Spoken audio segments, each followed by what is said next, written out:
Hi, I'm the AI-generated digital clone of Derek. Welcome to my channel. Today I want to talk about something bigger than entertainment. In 28 days, IShowSpeed visited around 20 African countries. No documentary crew, no script, no official cultural briefing, just a streamer, a camera, and chaos. And somehow that chaotic tour did more to challenge Western stereotypes about Africa than decades of polished tourism campaigns. But it also exposed something uncomfortable. It held up a mirror to the continent, and what we saw matters for creators, governments, and anyone building Africa's future. Let's break it down. First, the hut shock. A lot of people forget this tour wasn't really for Africans. Yes, Africans showed up in huge numbers, streets were packed, airports looked like concerts, but the audience whose mindset truly shifted was outside the continent. The diaspora, America, Europe.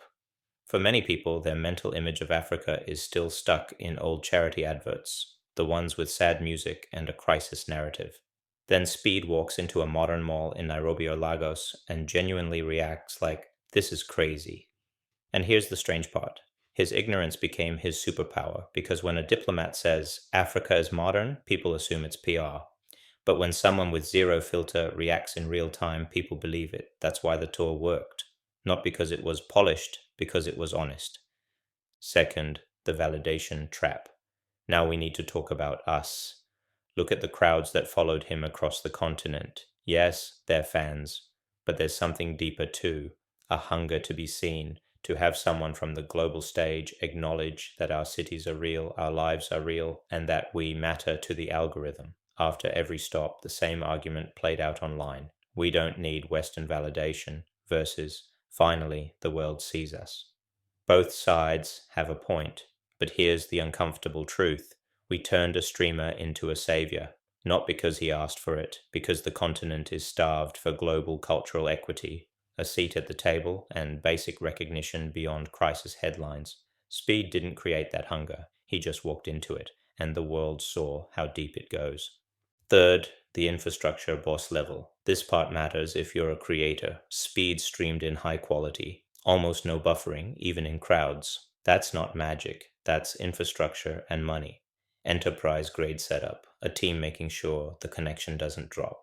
Meanwhile, local creators are watching on 3G, counting megabytes, praying their data bundle lasts. Here's the brutal reality. Speed proved the world will watch African content, not out of pity, as real entertainment. But until upload speeds in Lagos match upload speeds in London, and data costs in Accra match data costs in Atlanta, the next viral African creator will be fighting a different war. You can copy the energy, but can you pay the data bill? Fourth, authentic versus curated. Almost every country made the same mistake. Handlers, brands, and officials tried to control the narrative.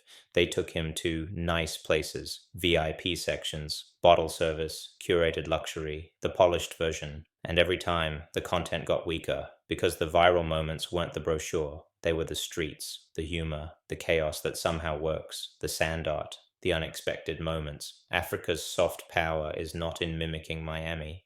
It's in being Africa. Speed didn't want the brochure, he wanted the heat. And every time someone tried to give him the brochure, the magic died. So, what now? Speed is gone. The circus moved on. The algorithms will move on too. So, what do we do with what just happened? For governments, stop spending millions on glossy ads nobody watches. Fix the basics. E-visa websites that don't crash. Simple, reliable tourism infrastructure. Because when millions of people are ready to click apply and your system fails, you're losing money in real time. For creators, Speed just handed you proof of concept. He proved the world will watch African stories when they're authentic. Now your job is to deliver consistently, and you don't need his budget. You need a system. Use AI tools to multiply your output, caption instantly, translate for global reach, turn long videos into short clips, repurpose across platforms. The tools are cheap, the leverage is real, the biggest barrier is starting. For industries and decision makers, treat creators like exporters, because that's what they are. They export culture, they import currency, they generate tourism interest and soft power that no government campaign can buy. So support them like an industry. Infrastructure support, incentives, Access. Stop treating content creation as a hobby. Speed just proved it's an economic engine. Let me land this. The Speed Does Africa tour wasn't really about speed. It was a stress test. For 28 days, the world's attention was pointed at Africa. Cameras running, algorithms watching, and we learned something. The culture is ready, the energy is ready, the stories are ready, the world will tune in. But the infrastructure is still buffering. So the question isn't whether people will watch. Speed proved they will. The question is, what do we show them next? If you enjoyed this breakdown, like and subscribe, turn on notifications, and more importantly, leave a comment.